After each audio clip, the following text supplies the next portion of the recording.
Well, hello there, everyone, and welcome to the unofficial Unreal Engine podcast, where we talk about all things Unreal Engine. Also, ash on my tomatoes. We're your hosts. My name's Alex, and next to me is, after a long journey off into the wilderness, maybe Mordor, is Jacob Feldman. Sorry, you threw me way off there. That was a good one. Yeah, excited to be back.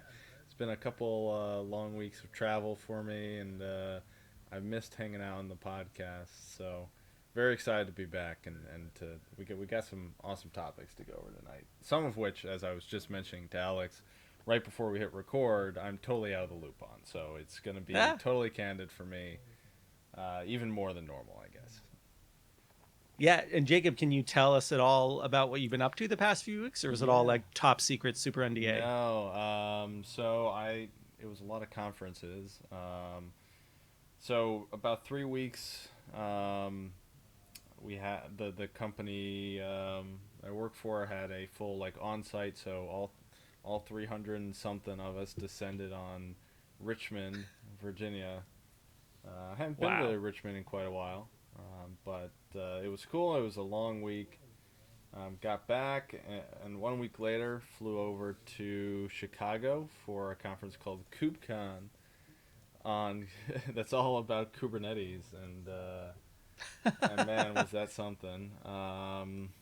Then came back for, I want to say, 3 days, and then flew to Denver for a conference called Supercomputing, um, which was its own, well, actually a very different crowd than the rest of them, but that's besides the point. So yeah, I've been all over the place, um, and I'm very glad that we're kind of at the end of conference season and get to take Yeah. a break until, I don't know, like March or something like that. Yeah, you got a little bit of time. Well, cool. It's good to have you back. Definitely some fun topics for us to cover today, just to give people a little bit of a sense of the agenda. I thought we could cover some of what's been happening with the Epic Game Store, both some of the news coming out of the testimonies going on, as well as some of my own personal experiences trying to do some things on the Epic Game Store for the first time. I thought we could talk a little bit about what some of my recent discoveries have been with Unreal Engine and Meta. Some of this is kind of like PSA stuff where I want to kind of warn other folks out there about some of the limitations of the Meta plugin in 3.5. 5.3. I also want to talk a little bit about what the community, the Unreal Engine community, has been doing with the Halcyon VR project, which again is an open source kind of community recreation of the Halcyon Galactic Starcruiser project. And much to Jacob's chagrin, I'm sure, I would like to talk about my adventures with remote pixel streaming and VPNs, two topics that I've been very intimidated about for a couple years now. And then finally, like sitting down, I made a lot of progress in like one night. Actually, I had like several nights with like zero progress, and then like the floodgates opened and everything worked, and I realized how simple a lot of it really was. So I hope I can serve a bit of a inspiring story for anyone who is also intimidated by those topics. And Jacob can just sit there and be like, "Yeah, it's really easy. Why doesn't everyone already know that?" For the record, I just want to say this out front that VPNs in general just not simple. You would Yeah. think there are a lot of solutions out there. Some are better than others, but don't underestimate yourself. It is truly a more complicated than anyone would probably guess from the outside. Yeah. Well, we can dive right into that if you'd like, Jacob, because I can say right off the top that the major thing that I needed to do to get over the hump of everything that wasn't working was the fact that I didn't realize that my ISP, my internet service provider, Optimum in this case, was blocking all my port forwarding. So all the things where I'm like, I don't know why this isn't working. I opened this port, my router says it's opened, didn't matter because it was being blocked like one level up. And by the time I actually just messaged Optimum on Twitter and was being like, "Hey, I got to open some ports." And they're like, "Oh, what ports do you need opened?" Yeah. And I literally just listed it in a Twitter DM, and they're like, "Okay, those ports are open now." And then everything worked. So Yeah, that yeah, was kind of that's funny. Yeah, funny. so some ISPs can be pretty weird about certain port. I mean, I'm surprised. I guess it depends on what you were running over that, but like usually they only get upset with like SSH and stuff like that. I hadn't heard of too many things outside of that. But here, Yeah. anyways, but back up. Like, what was the project here for those folks who don't know, and kind of what did you get into? For the pixel streaming Yeah, stuff. yeah. So there's two sides of that. One is every time there's a new release of Unreal Engine, I need to go through and update a bunch of the courses that we have for Epic as part of the authorized training stuff that Jacob also used to be a part of. And so I have a pixel streaming course that I've tried to introduce some of the other new things in there, like the multicam feature, and give a little bit of a hint of like the WebXR pixel streaming stuff. June and my team has been helping with that as well. And we wanted to do something about remote pixel streaming. I have like a really simple video on my YouTube channel that's like, hey, how to get started doing pixel streaming in Unreal Engine. And it's very straightforward. But the question that 100 people have in the comments is, okay, cool, that's great for local pixel streaming. What if you want to stream from a remote computer? And up until now, I thought it was like, oh man, like you gotta, do stuff in Linux, you have to do stuff on like AWS. Like I thought that there were all these steps to dealing with like turn servers and stun servers. And what I didn't realize was, and I don't know how recent this is, but the fine folks at TensorWorks, friends of the show, are actually the plugin now basically has a PowerShell script that, as long as your ports are open, takes care of like 99% of everything. And you basically run that PowerShell script, and then suddenly like anyone can access your Unreal Engine instance running on your computer from that IP address. They literally will just type in your public IP address from their phone, anything that's not on the network, and they are immediately in that pixel streaming session. I plan on using this to great effect on Wednesday because Wednesday, do you know what I'll be doing, What's Jacob? that?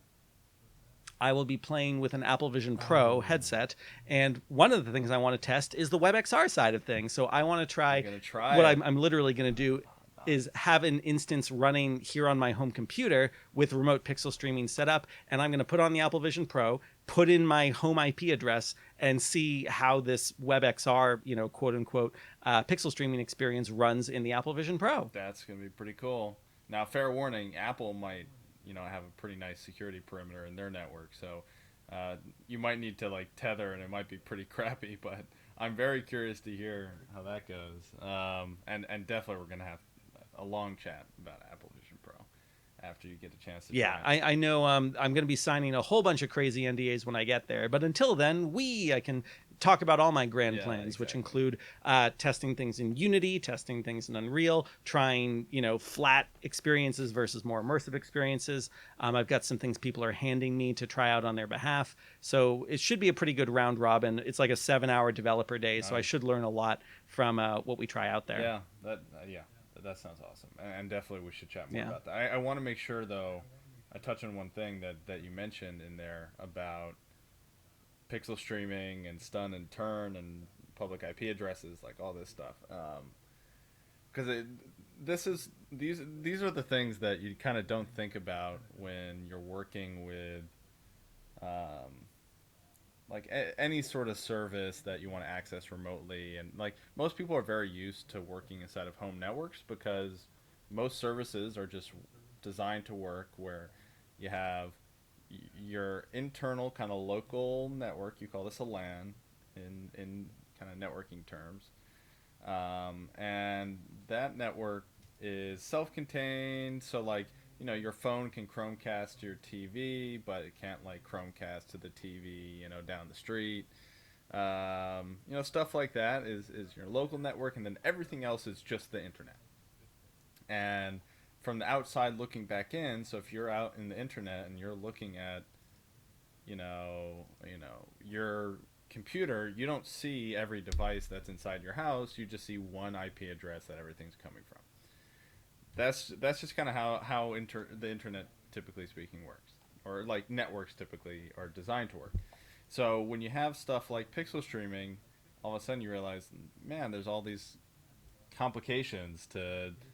Hey, what if I have like 3 different pixel streams? I want to expose those to someone on the internet, like Alex is trying to do.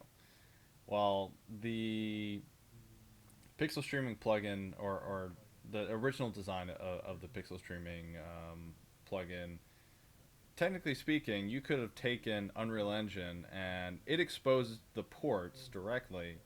It's like port 9000 or something like that. And if you had forwarded that, meaning you told your router, hey, see this computer. This computer is running a server, and I want that computer to be accessible on this port, so that anyone who's looking at my home sees some blob, but it has one port that I specify goes to this computer, right? And you could do that, but the way you're supposed to, quote unquote, is with stun and turn. So what stun and turn does is it kind of does this negotiation on your behalf, where and this is used all the time for services like this, where you have, let's say you have like 10 like pixel streaming servers running inside of your house, and you somehow want to make all 10 accessible to the outside. It actually really wouldn't be very practical or possible with most people's like home internet, because you only have one IP address and it would be a mess, right? So what stun and turn does is, when you accept an incoming connection, so when someone from the internet hits like a specific port on your IP address, it essentially goes through this negotiation process where it allows for the computer to, the server to have a peer-to-peer connection, like a direct connection to some device externally. And so, like if anyone's used something like Parsec, or Parsec is probably the best example most people would be familiar with, which is like a remote computer access software that would use stun and turn in the exact same way. That's how you can have 5 computers in your Parsec account, and out on the internet somewhere see all 5 and connect to individual computers. It's all just stun and turn. So it's even that, like, stun and turn is incredibly complicated, and some of it I wouldn't even profess to know in depth, but it's really it's not fun. It's not fun for those folks who have suffered through it. So I appreciate, Alex, the the suffering you've been through here.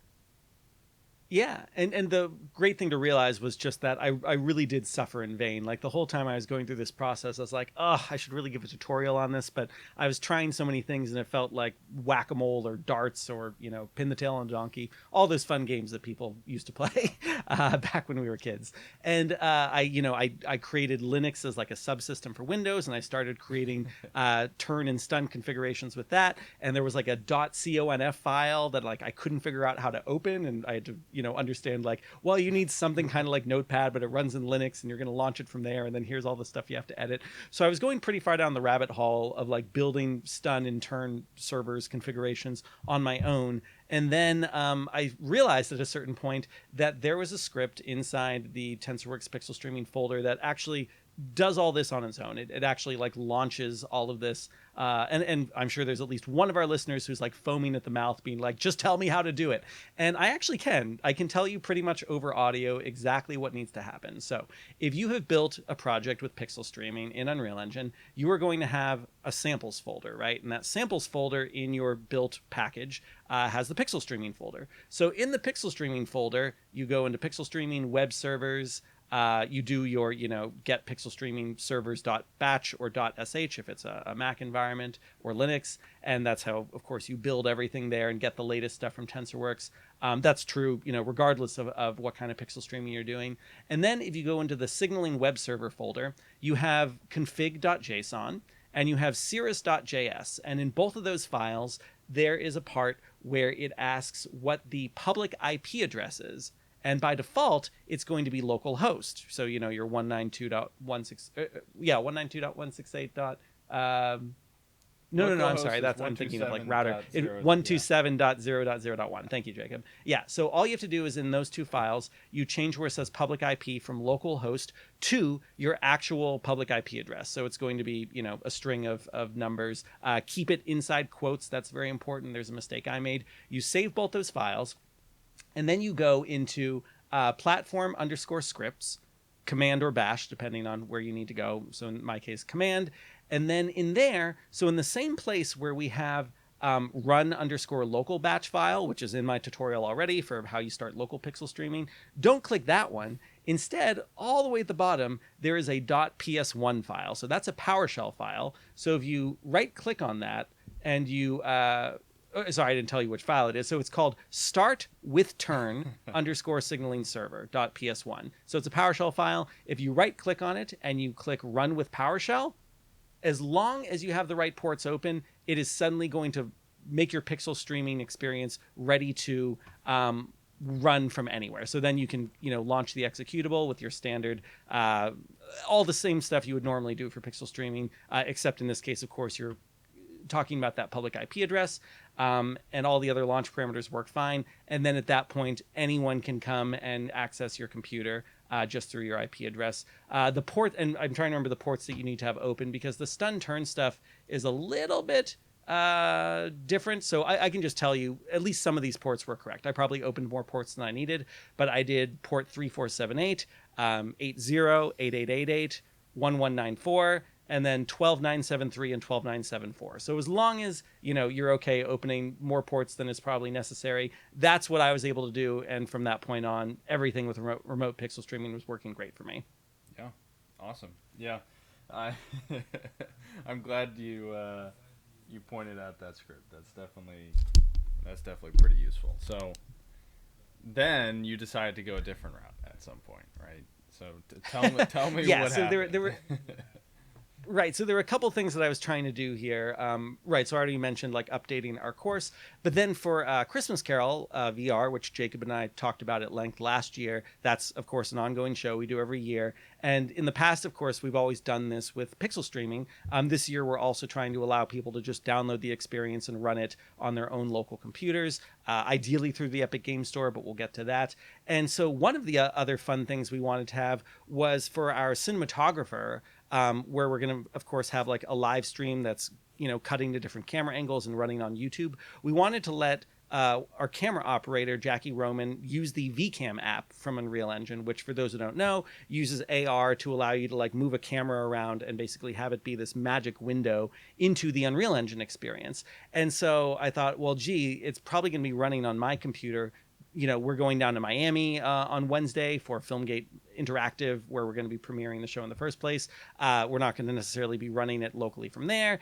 Jackie's going to be traveling. So I was realizing that like I need to have a way that Jackie can run the VCam app from her iPhone and ideally just always be connecting to my computer here at home, which I know will always be configured and up and running and ready to go.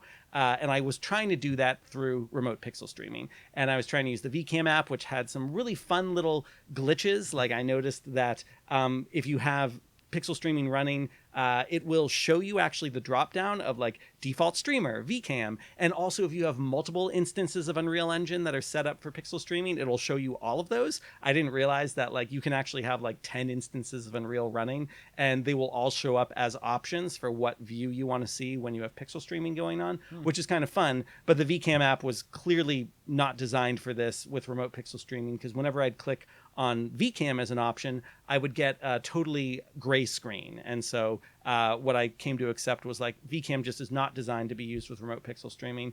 So then I went down the route of another thing that's intimidated me for a very long time, which is a VPN. And for those who don't know, a VPN is a virtual private network, I believe. Yep. And it is for getting everyone on the same network with the same, IPv4 style addresses. And it's been recommended to me to use this in the past for things like the multi-user editor in Unreal Engine, where if you want to have a bunch of people all looking like at the same map at the same time and you're all editing things together and really taking advantage of like the one file per actor stuff, then you want everyone on a VPN, and that's going to be the best way to run that. Anything you want to say, Jacob, before I continue? Yeah, I mean, I think. You're totally right. So a VPN, virtual private network. A lot of people are probably familiar with it with like ads for like NordVPN and let me access Netflix content in another country and stuff like that. Yeah, most people think of it as like a privacy thing. Like I'm trying to hide what I'm doing. Yeah, so it is the same thing, but it can be different in a couple cases, right? So like the essence of it, like Alex was saying, is to have everyone on the same in the same address space. And I'm gonna go back into networking terms for a second, but Do it. in networking you call these subnets. So a subnet is like when you see an address, like Alex gave a great example, 192.168.0.1. Mm. Most people's home networks, and these are the local area networks I was talking about, have a few addresses within 196.168, and that grouping are called those are called octets each one. So 196 and 168. Oh, sorry, 192 and 168. That's just like an industry standard. But most people, if inside your browser right now you went to 192.168.1.1, you would probably reach your router, and that's just a matter of convention. Um, but with a subnet, you essentially give a router, the thing that like routes all the different internet traffic all over the place, or even traffic within your house, like to different devices. Those devices essentially acquire a range of addresses that it considers its own. So like 192.168 in most people's houses is your local area network. And so every new device that you add to your Wi-Fi and everything else gets an IP address in that range. So usually, it's kind of like 192.168 is fixed, and then the next two octets are what changes every time you add an address. Now, if someone external to your house typed in 192.168.1.1, they would not get your router, right? That would be pretty silly. Um, Yeah. and that's why it's called a subnet. Like, not all subnets are the internet. In the internet, you have public IP addresses, which are the exact same thing, but it's agreed upon that the internet is the network that has, everything connected to it, and so, like, public The IP World addresses are Wide a Web. bit different. But essentially, all VPN does is when you go ahead and like log into NordVPN or any sort of VPN, what it's going to do is acquire an IP address inside of the subnet of the thing you're connecting to, and then your device is essentially going to mimic as if it has that IP address, even though it might have a separate local IP address, it might have something else. So from the perspective of someone who's receiving your traffic, it looks like your traffic's coming from an IP address at this remote location, but from your local device, like it kind of looks normal, right? Like you're just receiving traffic from the internet. So like from a privacy perspective, like again, if you're like trying to watch stuff on Netflix that you can't get in your country, your traffic is essentially getting bundled up, saying, all right, you're going to send it to this server that acts as a VPN, and that server is going to like wrap it up, put a lock and key on it, say no, the IP address is actually this, and then send it off. Like that's how it works. Like for something like NordVPN, but there's a whole lot of other VPN solutions out there that are designed for like what really you call bridging, which means like you have two remote sites or you have devices that are spread out that you want to share a single subnet, like you want to kind of all have the same IP address space, so that like if any device within this network searches up an IP address, it's not getting just some random, like let's go back to that router example. Like so any of these devices, when they hit up 192.168.1.1, they get the router of the network that you've created, right? So VPNs, like I said, can be very complicated, and they have a whole lot of different use cases.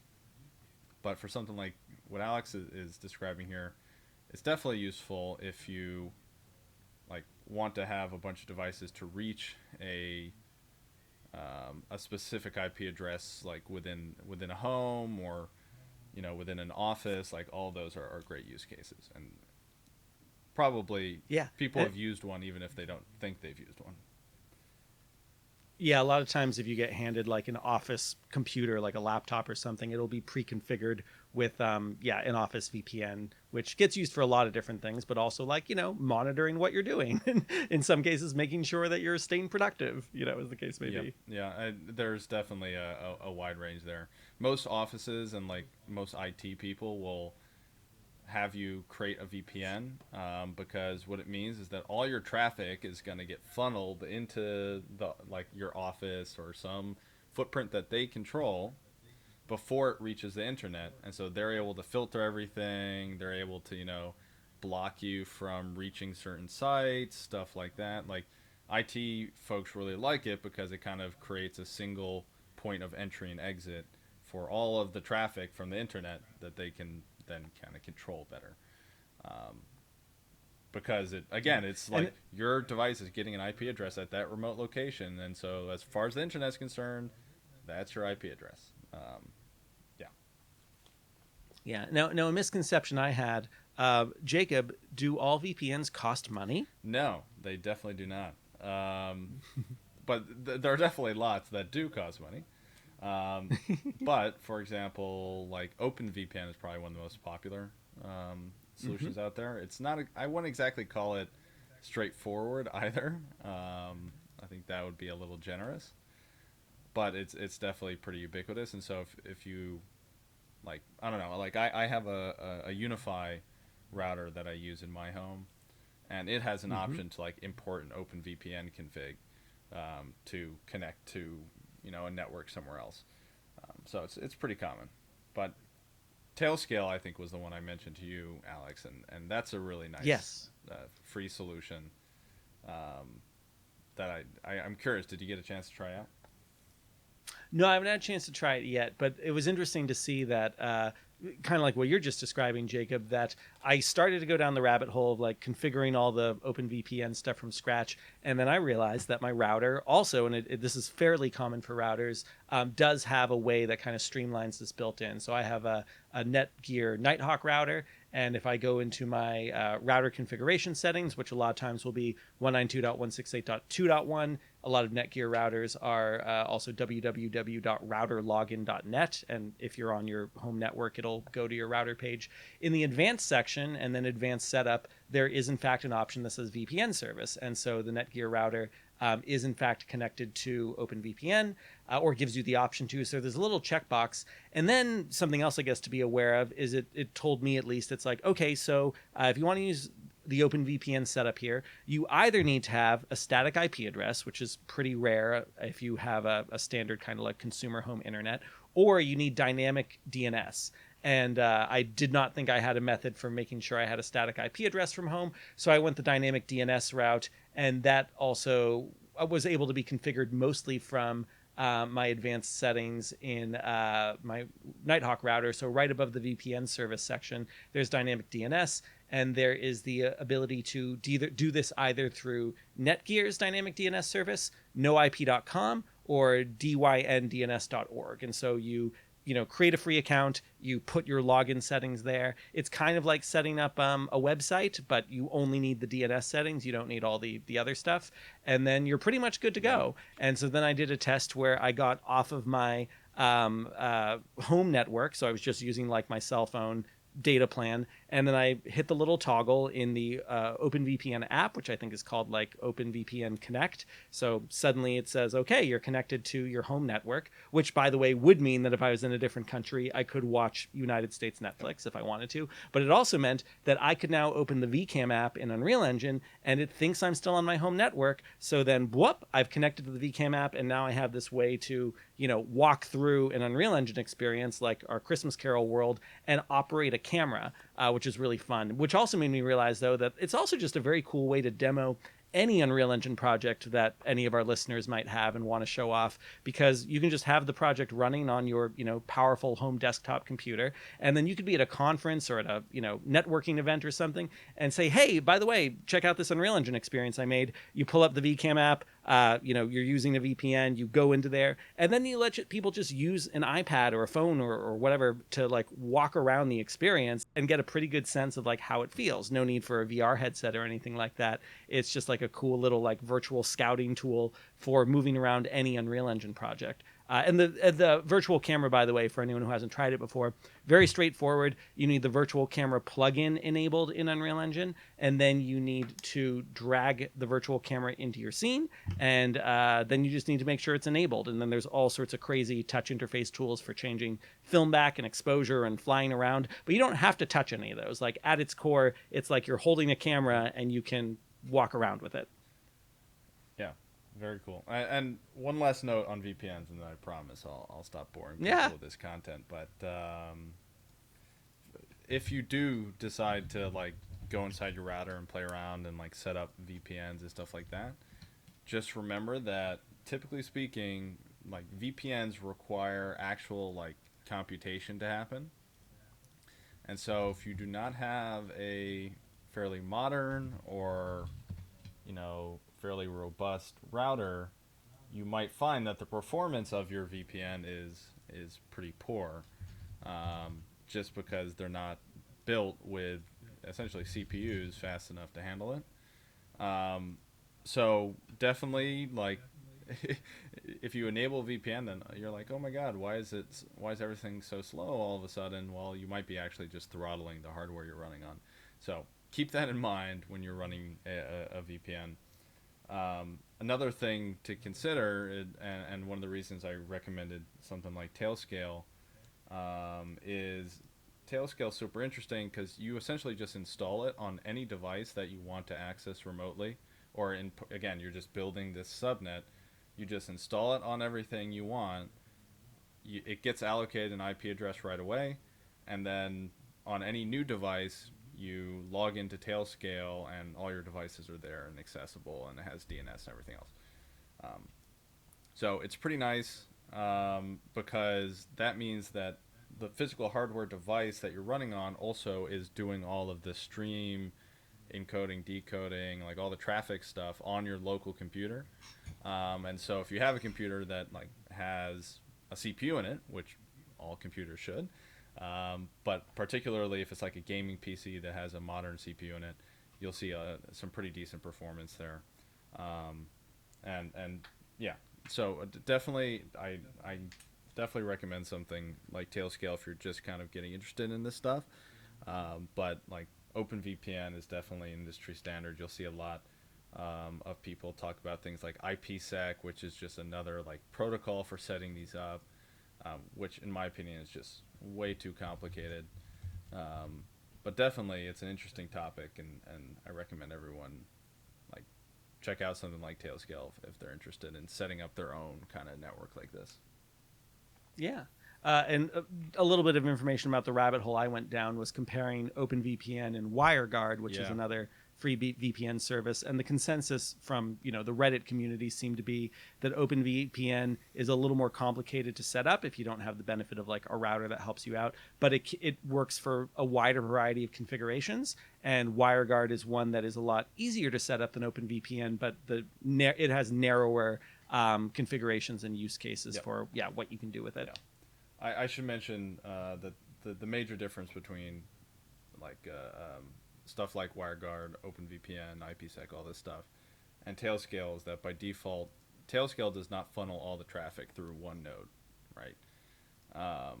It's essentially creating like a mesh, like everything is kind of interconnected in a way. You can configure that, I guess, in Tailscale. You can create what are called exit nodes, and an exit node is where you funnel traffic to reach the internet or some other service. So there is a bit of a difference there, worth calling out. I've actually never played around with WireGuard, but yeah. Cool. And one last thing, when I was mentioning earlier, the ports that I had my ISP open, 12973 and 12974, I did those specifically for VPN. Those weren't related to remote pixel streaming. That's interesting. 12 nice. I think maybe just ISPs don't open anything over like 9,000 or something like that. That's weird. Yeah. Also, I was, and I don't know if they did open it. I think they did. Technically, for Optimum at least, they won't open up port 80 unless you're a business customer, which is kind of interesting. Yeah, I mean that makes sense. It's super easy to get pretty wrecked, um, because like anything could like start up an HTTP like server and just start serving files off your computer. Just because most security networks are just designed to accept port 80. So like if you're doing this over the internet, like yeah, yeah, that makes sense. But then again, it's also just a nice feature to have in a lot of cases if you're like trying to build a website and you want to, try it out. But Yeah. Yeah. Good for testing. Cool. Ready to move on? Next topic. yeah, we probably should before I put someone to sleep talking about VPNs. I really hope this is interesting to five people listening. Please let us know. We always enjoy reading the comments and all that. It's great to hear what people are interested in us talking about, because Jacob and I have such a wide range of interests. We can pretty much jump on about anything. Maybe we'll do a Lord of the Rings episode sometime or something like that. We got to find an Unreal Engine kind of tie in there. Did they make that I'm game? sure there's someone out there building Middle Earth in Unreal Engine. That wouldn't be a hard Google search. There was like a really bad Lord of the Rings game that came out recently. The Gollum one? Yeah, like was that Unreal Engine by chance? Oh, I hope not. Oof, that was embarrassing. I'm gonna look that up. We should. Yeah, real quick before I forget, quick commercial break. Yesterday or 2 days ago, my talk from Unreal Fest came out. So if you actually go to the official Unreal Engine channel, you'll see they have a talk called A New Virtual Reality, a 5,000 square foot VR experience for the Four Seasons Lake Austin private residences. And this is the 53-minute long talk that Jose Uribe, Neil Griffiths, and I gave to talk about our crazy project that we've been hinting at a little bit in the project. So this is the most public information we've ever been able to give about the project. You actually get to see what the showroom looks like, hear a lot about the Unreal Engine tips and tricks we learned along the way, crazy stuff with like local multiplayer, and I hope people enjoy that talk. So be sure to check it out if you are interested in such things. Yeah, very cool.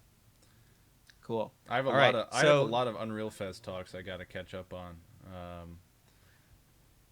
Yeah, most of the ones I'm waiting for still haven't been posted yet. I really want to see Chris Murphy's annual thousands of tips in Unreal Engine. That's not out yet.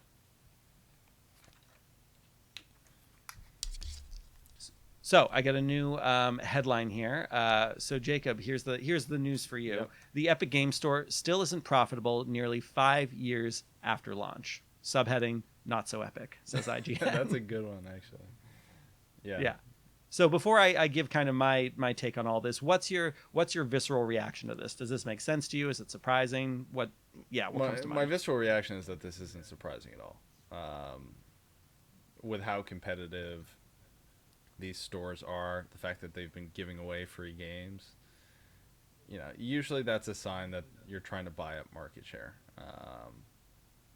And man, that's a really tough business to build, because you're competing against lots of services that are doing the exact same thing. Like, you're not really innovating that much on the game store idea, And I know from my perspective, like, I've bought games on Steam, just because it was open on my computer and the Epic Game Store wasn't.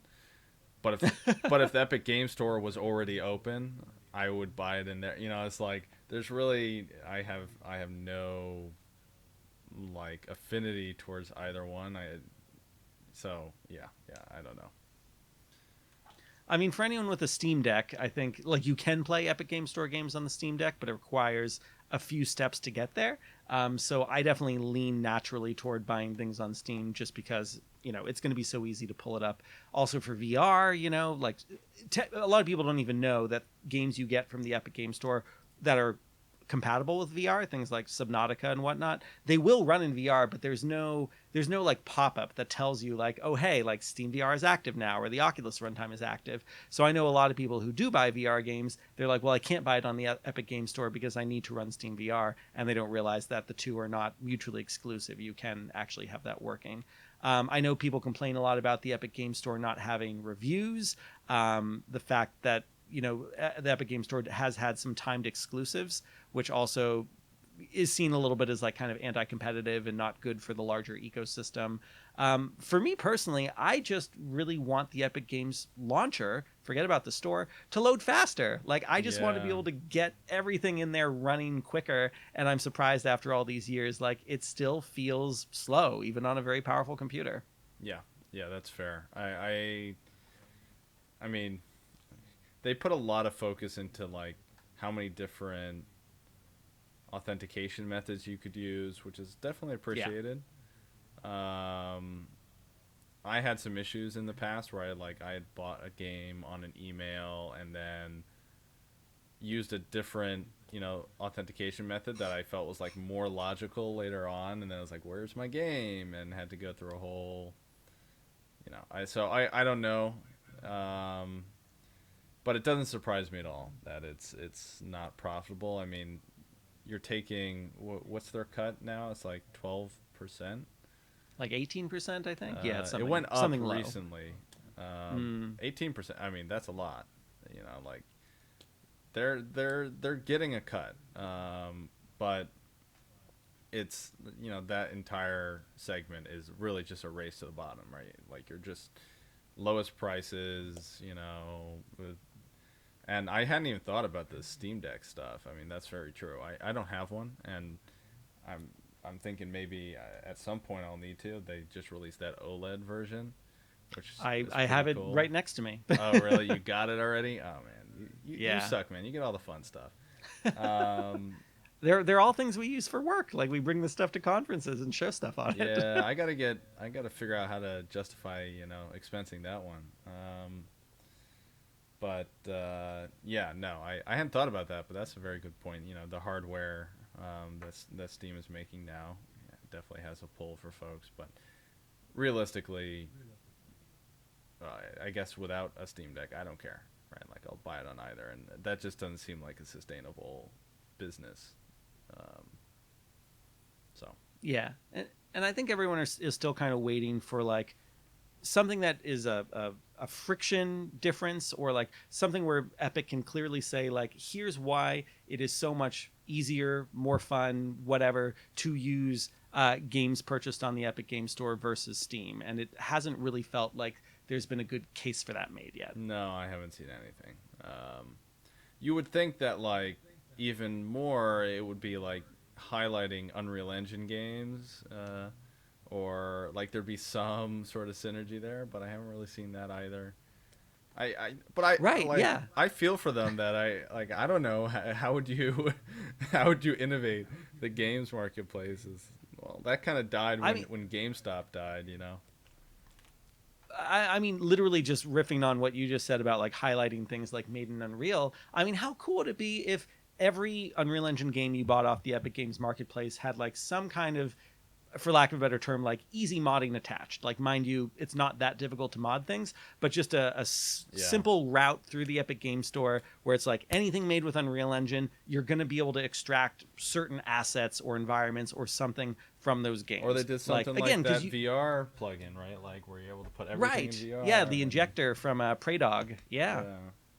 That's a good point. So make something like that official in the Epic Game Store, and it becomes a reason to get certain games on the Epic Game Store, and for people to even think about building more of a community around the Unreal Engine specific game that they're making.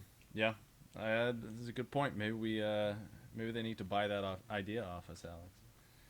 That'd be great. Yeah, please. We don't have any sponsors yet. We're not even trying to get sponsors, but if someone wanted to come to us and say, hey, by the way, Epic likes that idea, wants to pay for it, that'd be great. Let us know. Let us know. Nah, yeah. So what are the details in here? Like, what was reported? Yeah, so this is from a testimony related to, I think, the Google lawsuit going on right now. I'll just give a quick skim of this. Epic has thrown buckets of despite all the tournament. They don't give any extra information here. I guess the idea was just that, yeah, Epic Game Store boss Steve Allison said on the witness stand that while the store isn't profitable yet, Epic's goal is still primarily growth. According to The Verge, emails revealed during the Epic versus Apple trial actually suggested the company was hoping to claim half of all PC gaming revenue. Right. Okay. Interesting. Yeah. Yeah. I mean, to say it's like growth focused is like, yeah, that's just like you're trying to buy up market share, which is again what I kind of expected. They're just giving away free games, But right. And so when the standard is still, App Store for Google and Apple and the MetaQuest store, they all take 30% off the top. And as of this writing, which is from a couple days ago, says the Epic Game Store continues to offer publishers and developers an 88-12 revenue split compared to Valve taking a 30% cut. So, yeah. Right. And Epic also launched the First Run program, which trades 100% of revenue for 6 months of PC exclusivity. Yeah. Yeah. I mean, all those are compelling. Don't get me wrong. I think that's great for some games. I think if you're a AAA game developer, you're going to be launching it on every platform you can. Yeah. Especially since Epic doesn't have a first-party console or something else. It's like you can't do... You're not Microsoft where you have... your own game store, streaming platform, PC OS and hardware and console and everything, right? And like it's a bit different. So yeah, I don't see a compelling reason for for AAA dev. They'll make more money on Epic Game Store maybe, but they don't. But if they only get 20% of the purchases, they're not gonna take that risk. So I don't know. It seems tricky. It doesn't surprise me necessarily, but I wish them the best. Like I don't think it's a bad platform. Mm-hmm. I just don't think it's actually. I think Steam is pretty bad overall. Like it seems old and like it's still pretty hard to find good games. Like I was in like a game queue. Like they do those things where it's like, oh, check out your game queue, all the games that you might want to play, and it was just terrible. It was like, like how do you possibly think this is what I'm interested in? Like, right? It was very strange. That whole platform feels old, and yet, agreed. It doesn't stop me, I guess, because I'll go on to Steam when I know what I want to buy. Right, which I guess is part of the point. But I actually think if I were to like look for a new game, I probably would go to the Epic Game Store. So maybe there is something there, but yeah, I don't know. Yeah. So talk a little bit about my personal experience with this stuff recently. So again, I'm going to keep talking about Christmas Carol things because that's 80% of my time right now. We wanted to get this year's Christmas Carol VR experience ideally available on Steam and the Epic Game Store. We hit a brick wall pretty quick with Steam because Steam right now is very anti-AI, and as devout listeners of the show will remember from our little Charles Dickens experiment on the show, we have in-world AI as part of our experience, and it didn't cause Steam to outright reject our app, but it caused them to stop responding to our questions about, hey, is it okay that we have an AI character that we're using at the beginning of this live show? So we kind of gave up on Steam and said, okay, fine. And Tim Sweeney had a Twitter post where he's like, hey, anyone doing AI, come to the Epic Game Store. And we thought, great. So we got everything set up in the Epic Game Store a few months ago, and we were doing like internal dev tests. And then tickets went on sale a few days ago, and we're like, okay, great. Let's make this public so that other people can download the experience.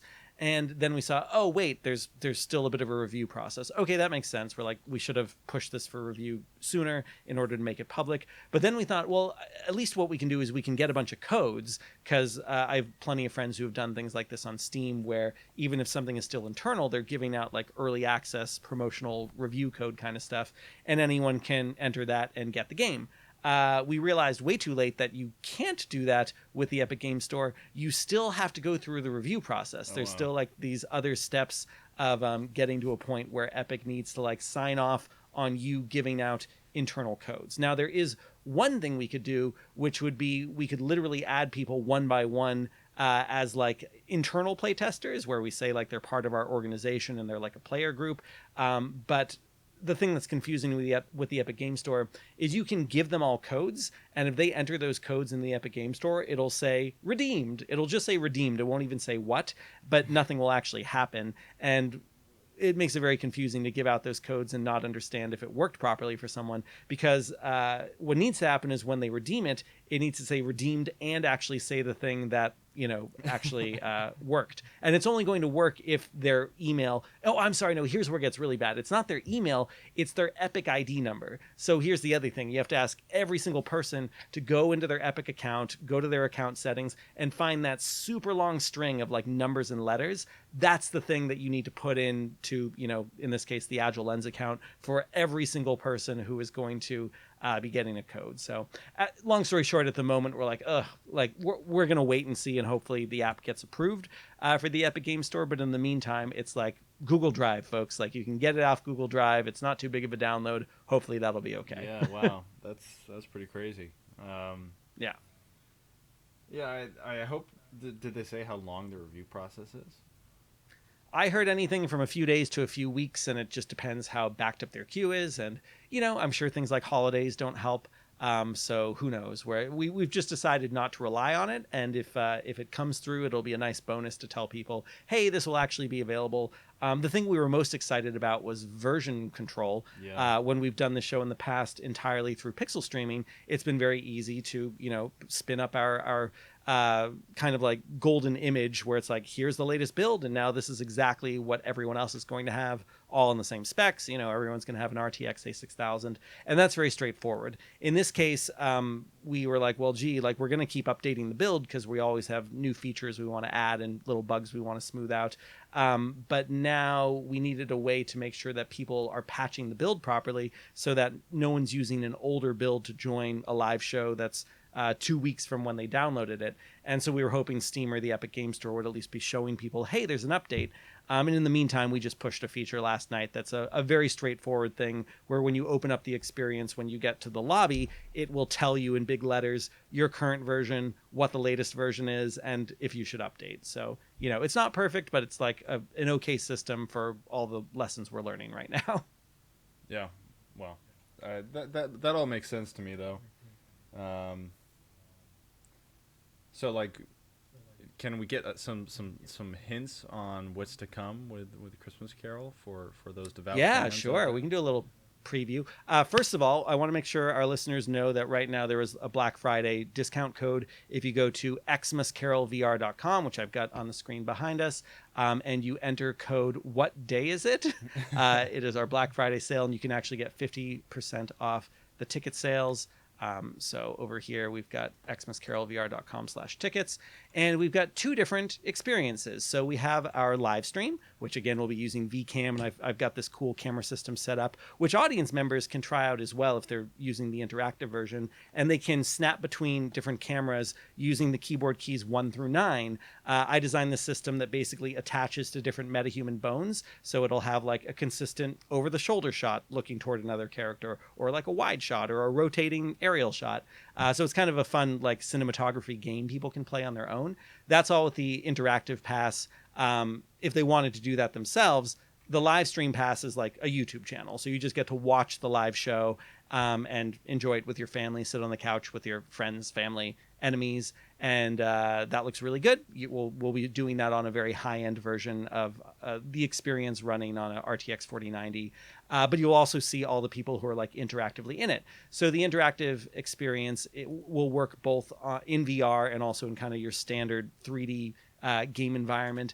We do have a little thing that runs at the beginning if you download the free lobby experience, and that will actually tell you, hey, your computer actually isn't powerful enough to run the show, sorry. And in that case, like, we might, help people out with pixel streaming, but first we want to see how many people tell us their computer isn't running well with it. But yes, we've got a little like download the application for your PC here. It's going to kind of trap you in the lobby until you've bought a ticket, and then there's kind of an escape room game, and it gives you the steps to doing the escape room, and that's actually how you access the full live show. You'll also notice that it says season pass. So we decided this year, because in all the previous years we've done this, the show changes so much over the number of shows we've done. And this year we're doing more shows than we've ever done before. So rather than selling a ticket to an individual show, we decided to actually go for like a bit of a season pass model here, where you can pick to say basically like, here's the first show I want to go to, whatever. And it's useful to see when all the performances are. Yeah, I think back on the first page, we have all the list of performances. Yeah, here we go. So starting Friday, December 1st, going through Sunday, the 24th. And we're basically saying buy a ticket, but then come to as many of the shows as you want, because every single one is going to be different. There's always things that we're adding, trying out, testing. There's a much more interactive component with the audience this year, because everyone in the audience has the ability to like type things out that will appear below them or speak them.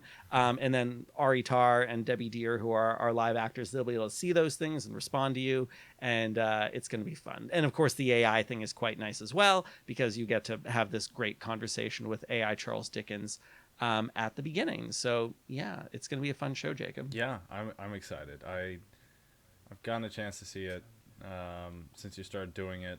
I'll definitely be watching it again. It's something I look forward to every year. Honestly, it's always a great time, and you've really been pushing the boundaries this year. So I can't wait to see everything you're doing. Yeah, it's definitely our little sandbox. It's like our excuse every year to take all the things we've been messing with and learning, and then putting it into something that feels very much like our vision and not client work. So, we do a thing for Vodafone to have like an AI showroom with a metahuman who can talk to you about a car, and we take everything we learned from that client project and then we bring it over into, Christmas Carol. Same stuff with the pixel streaming things that we've done for other clients. Same stuff with the multiplayer system. If you watch the Four Seasons talk and hear me talk about us designing our own multiplayer system, same thing happening in Christmas Carol now. It will look to you like you're in a multiplayer experience. Unreal will not think you're in a multiplayer experience. Unreal will think it's all single player. There's no replication or anything like that, but we're sending the same mocap data and OSC cues and all this stuff to everyone at the same time, which actually allows us to have a lot more control over everything that's happening. And you don't run into a lot of the problems with a typical host client model, where the host needs to do something first before it can happen for everyone else. That's particularly a problem when it comes to things like loading levels, where the host needs to load the entire level first and then all the clients load it. So you essentially double the load time. Oh, interesting. Huh. I hadn't thought about that. Well, that's very cool. It sounds like this is part of that talk you were mentioning, the Unreal Fest talk. Yeah, the Four Seasons talk, I go into a little bit of detail about how we needed to set up the whole local multiplayer system using a kind of proprietary multiplayer method that we built ourselves. And I think there's going to be a course about this as well for the authorized training stuff. And we will teach it as part of our authorized training center in Manhattan too. Also, fun fact on that, I queried the socials about if people would be interested in a 5-day series of courses all around virtual reality and using virtual reality in Unreal Engine, and that got a really good response. So keep an eye on alexcoulompresents.com, and we will probably have an announcement in the next couple weeks about a week of those VR courses sometime in February. Cool. Yeah. I mean, maybe I need to take that. I haven't done any VR development in quite a long time. So I could use a refresher. Speaking of virtual reality development in Unreal Engine, time for a PSA. So we decided to upgrade Christmas Carol from 5.2 to 5.3 to take full advantage of single pass, stereo instancing with Lumen and Nanite, among some other neat features. But we are doing face tracking with the MetaQuest Pro. So yes, we needed the Meta XR plugin for 5.3. we upgraded everything else. We got all of our Rococo ducks in a row and everything we're doing with Agora for audio and WebSockets and all that. That was all fine upgrading from 5.2 to 5.3. If you go and you download the Meta XR plugin for Unreal Engine, they're going to give you a couple warnings, which are good to know. Like, oh, hey, if you want to play VR in the editor, you need to disable OpenXR first. Oh, that's something that hasn't been true for a long time. You got to re-enable it whenever you're going to make a build. Fine. It's a little bit annoying, but okay. We ran into this problem, though, where we noticed all of a sudden when we upgraded to 5.3, we weren't getting any build errors, no packaging problems. But anytime we would try to run the build, it wouldn't open in VR. And I had a very late night going through this being like, what is going on? Like, I've got a VR template, simple project that has the Meta XR plugin working and everything's fine. It's packaging fine. It's running in VR fine. And then we have our project, which isn't working. So I then embarked on a bit of a Ship of Theseus scenario. Jacob, are you familiar with the Ship of Theseus? Yes, I am. Why don't you tell our listeners very briefly what that is? Sure. The Ship of Theseus is the philosophical discussion around if you take it's around some, I don't know, Greek ancient mythical boat where you take every plank apart and you put it back together somewhere else. Is it still the Ship of Theseus, or is it more than the sum of its parts? Is the TLDR. Yeah, so I ended up doing something similar where it's like I started with, I have this VR template project, it's working, everything's behaving the way I wanted to in a packaged build, and I was slowly replacing, all my enhanced input actions and all my content with everything from our Christmas Carol project, and it's like still working, and I got to the point where I had literally migrated the entire project over to the VR template project, and like, it's working. It's fine. It's great. So I sent a message at like 4 a.m. in the morning to the team, like, hey, I don't know what I solved. Maybe there's a corrupted asset or something. And everyone said, cool, like, go ahead and push it. So I pushed it onto the GitHub. Everyone tried to build it, and it still wasn't opening in VR. So, Jacob, can you guess what we discovered the problem actually was? Git and source control. Git, yes. For some reason, and this is specific to the Meta XR 5.3 plugin, if you try to package any project from Git, any kind of source control going on, it won't give you any errors when you're packaging, but it will not open in VR. It's the most bonkers bug I've ever encountered. And I tried it with like just the VR template. Like I just brought it in, created a new, GitHub project, tried to package it, won't open in VR. Huh. That's pretty interesting. That's like, yeah. And also, not that a lot of people are using the face tracking and the eye tracking from the MetaQuest Pro, especially over Oculus Link, but that doesn't work at all with the Meta XR 5.3 plugin standalone. So in our case, what we realized is if we do want to be in 5.3, which we do, we actually need to use the Meta XR fork of Unreal Engine 5.3 in order to get all those features working. And fun fact, if you do use the Meta XR fork of Unreal Engine 5.3, it will package from Git. So there's just something weird that happened when they went from their total, offshoot of Unreal Engine 5.3 and saying, hey, everyone, here's a plugin. It should give you all those features. Not true. Interesting. So, man, I have so many questions, but I won't get too into it. But like, if you took the zip folder of the project and like moved it to another computer, did it work or? Yeah. Oh, yeah. I could do it on the same computer. So I would literally, I'd pull all the latest changes that everyone had, try to package it, no VR. I then copy everything, literally everything in the folder except for the, invisible .git folder. And I'm including derived data cache and intermediate and saved. And it's over there in a new folder that isn't connected to source control at all. And I open it up and I package it and everything works. VR works. It's utterly bizarre, Jacob. So so then you just got to check what Git is ignoring, which is probably all your derived data cache and everything else, right? But Git ignore and those should not affect packaging at all, think, right? Yeah. Because that's more for when you're like pushing to, source. Kind of sounds like someone at Meta is writing out some important data to temporary locations and screwing you over. I'm sorry to hear that. There's something weird going on. And by the way, I did actually try just deleting my my git ignore and my what's the other one that's in a typical folder. I deleted like everything related to that except for the Git folder. And yeah, it didn't affect anything. Interesting. Yeah, weird. Well, I'm sorry. Yeah.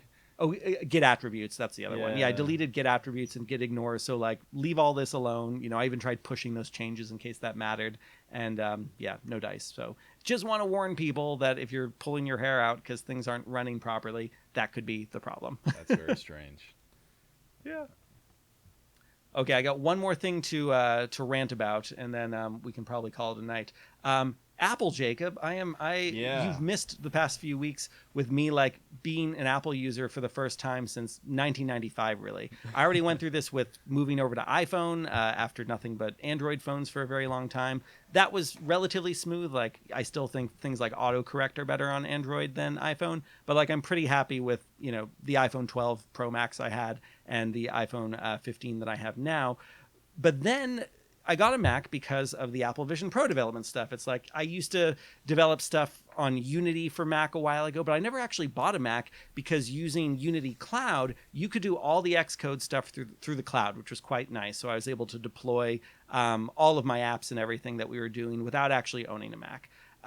For the Apple Vision Pro stuff, I know that for this workshop I'm going to on Wednesday, they want you to bring your own equipment. And I was like, okay, time for us to bite the bullet and get something. So I bought a Mac Mini, pretty good deal on it. It was like $1,300 with an M2 Pro. And then it only had 512 gigabytes of space, but I thought, no problem. I'll just connect a 8 terabyte SSD drive to it, like an external drive.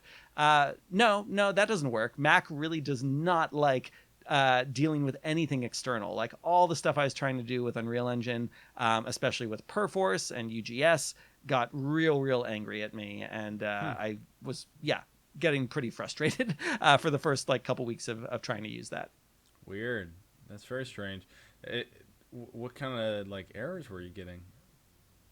Python errors. I was getting a lot of Python errors that talk about like, UFS mount not expected, blah, blah, blah, that kind of stuff. And then what was the other thing too? Oh, and I also just kept running out of space. And I don't know if that's like a derived data cache thing or something like that. But as much as I was trying to put as many things as I could off onto my external drive, they just still, somehow my cache or whatever was still filling up that 512 gigabytes on the main drive pretty quick. Also, about a week into using the Mac Mini, the hard drive stopped being recognized on startup, and the only way I could get the hard drive to appear again was by using disk cleanup. And disk cleanup would take, or not disk cleanup, disk what's it called, like disk management or something. So I need to run this like diagnostic thing, and at some point in that process it recognizes the hard drive again, and then everything's running. But like, boy, what a headache if I needed to like jump into something really quick. I've never heard of any of this. I feel like you really angered the Mac god somewhere. I don't know. Like, I've had a lot of Macs. I've never heard of some of this stuff, man. But Yeah, hey, I'm getting the impression this is unusual.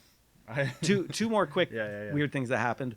The first time the Mac told me, oh, by the way, we need to update to a new version of OS X or whatever, I said, great. It did the update, it restarted and said like, something's wrong, everything needs to be like reformatted. And I was like, I just did the update that you told me to do. Why did this happen? That's dude. I've never had any. I've had a lot of Macs. I've never had any of this happen. That's wild.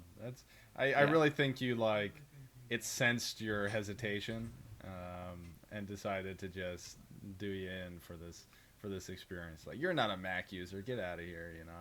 Yeah. But I have learned a lot. Like, I know so many terminal commands now, and so many things related to like, like I finally figured out how to use like Homebrew and installed a bunch of things that way, and set up a bunch of pathing to work easily. The U-shell stuff with UGS, I've got a pretty good handle on now. So I wasn't expecting all that. One other tip I have for anyone who comes at this cold, and I don't think this is specific to my experience, if you do put a lot of stuff on an external hard drive, be careful because Mac can take forever to delete it. So I had an entire source build of Unreal Engine 5.4 on the external hard drive, and then I wasn't using it anymore, so I tried to delete it. It sat there emptying my trash can for 18 hours, and it still wasn't done by the end. So that was what are sad. you doing, man? I got more questions. Like, how old was this hard drive? Like, did you connect it with like a straw or something? Like, It's a USB 3.1, standard, and it's a WD Western Digital black drive. Yeah, it's a drive that I've used before. One thing that someone pointed out, which could be true, is I left it in the exFAT format because I wanted to still use it on Windows and Mac. And someone told me that if you really want external drives to work well on Mac, you should use that other file formatting system that's Mac specific. That is very true. So exFAT is the Windows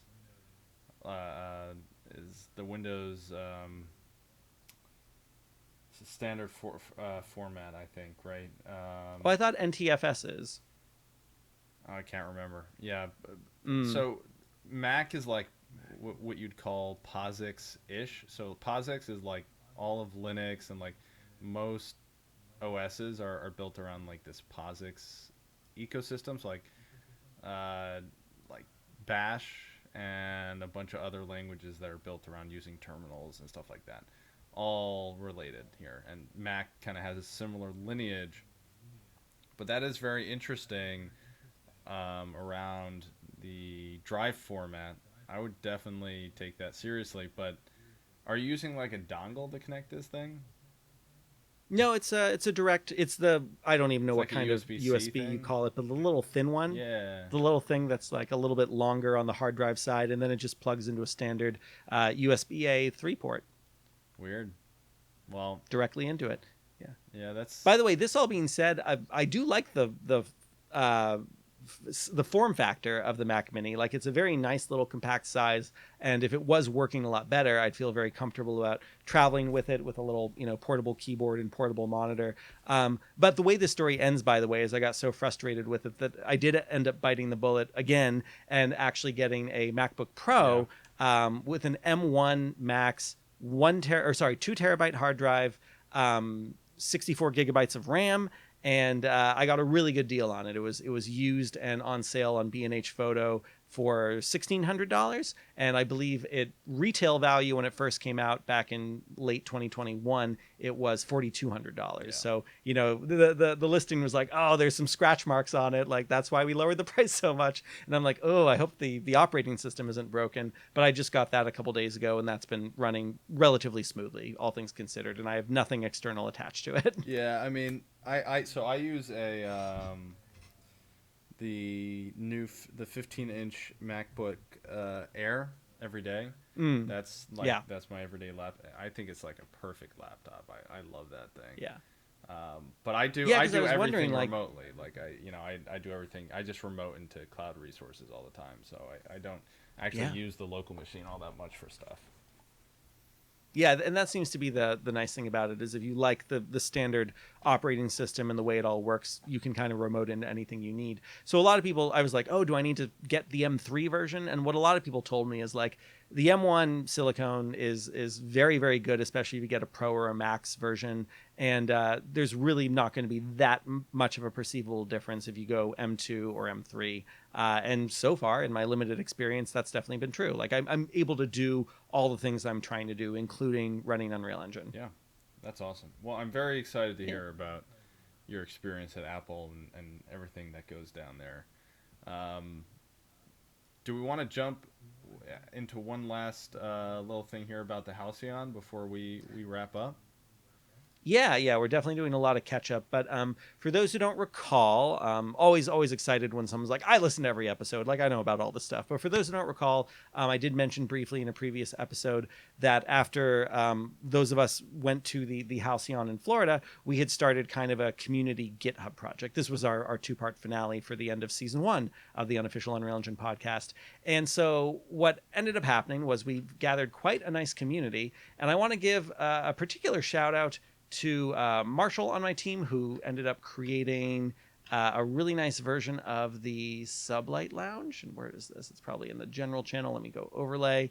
The people are also building this in like Rec Room and things like that. Oh, that's cool. But where is the Sublight Lounge? So we have the GitHub, which anyone can join, github.com/agilelens/halcyonvr.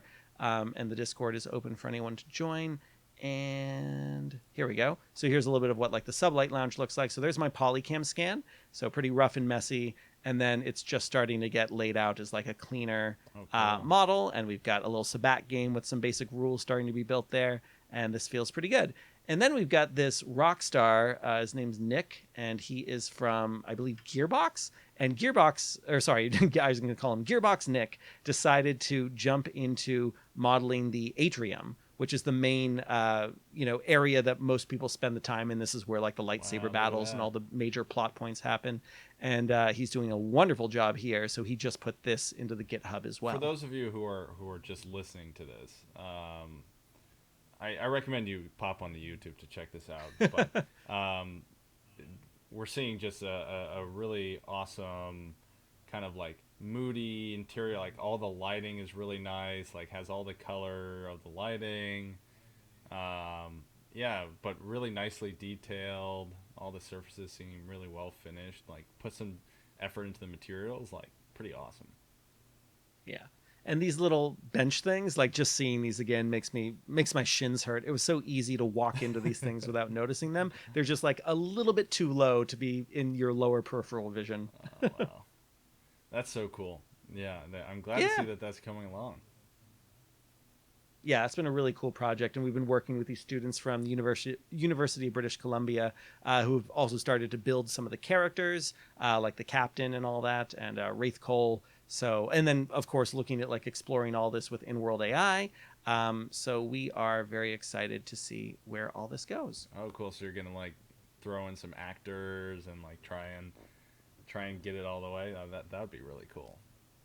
Yeah, I mean, certainly the stretch goal would be like, well, step one is like, let's get all the environments in there. So it's just a nice architectural walkthrough. But then to actually get to a point where we could maybe even like have some event where some of the actual actors who are part of the original run put on a VR headset and come in and use some of the tools that we've been building out for things like Christmas Carol and engage and interact with other people who come into the experience live. That would be a pretty awesome culmination of so many of the different things we've been involved with. So do you have like a generic brand, intellectual property, protector here? Like, is this going to be, like, I don't know.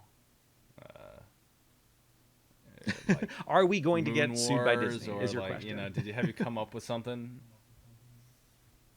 Yeah, as far as I've been told, speaking to some of the actual Imagineers who worked on Halcyon VR, is it seems like the basic modus operandi with all things Disney, Star Wars in particular, is it's all actually kind of fair game, free use, do whatever you want, as long as it's not commercial, as long as we don't start charging people ticket prices or trying to find a way to make money from this, and it's all kind of like fan community, then it's okay. Like you'll notice that if I were to go to the GitHub, github.com/AgileLens/HalcyonVR, we've got some language in the front there that is very much intended to be making sure people know. I'm just trying to pull it up so I can read it out loud. TV screen connected.